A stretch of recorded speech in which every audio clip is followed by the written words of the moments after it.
көбүнчө эркектер аялдарын жанакындай бир лакаптар менен өзүнүн койнунда жаткан, бала төрөп берген, кызматын кылып аткан аялга ат коюп, аны шылдыңдап, аны кордоп аткан эркектин канчалык төмөн экени, деңгээли төмөн экенин Алла Таала айтып койду. Ал андан да артыгыраак экен.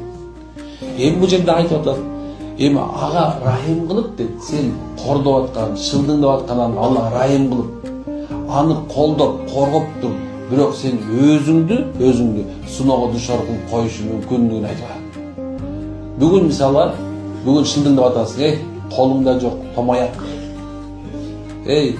Эмне кылып аласың деп бүгүн күчүңө таяндың, бийлигиңе таянып, бирөөнү үстөмдүк кылып. Мен көрөм көп убакыттарда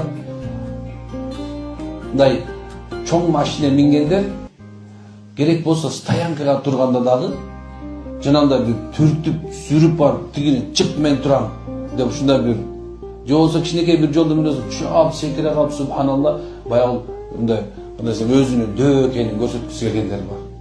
Мен айта берем субханалла, ошондойлорго тең элбегиле. Ал өзүнүн мансабына, бийлигине эсирип мас болуп турган акыбал. Эми бул кыргызда болсо мастан эмне качып кутулуптур дейт? Жинди качып кутулуптур дейт. Бул сөз субхана мас жана алкаш жөнүндө айтылган эмес. Ошол бийлигине мас болуп калган адам жөнүндө айтып атат. Ал адам бийлигине, мансабына мас болуп турган убакытта сага чоң зыян кылып коюшу мүмкүн. Ошону кач. Анын күйүнө субхана турба деген сөз. Ата бабабыздын сөздөрү ушундай таамай айтылган.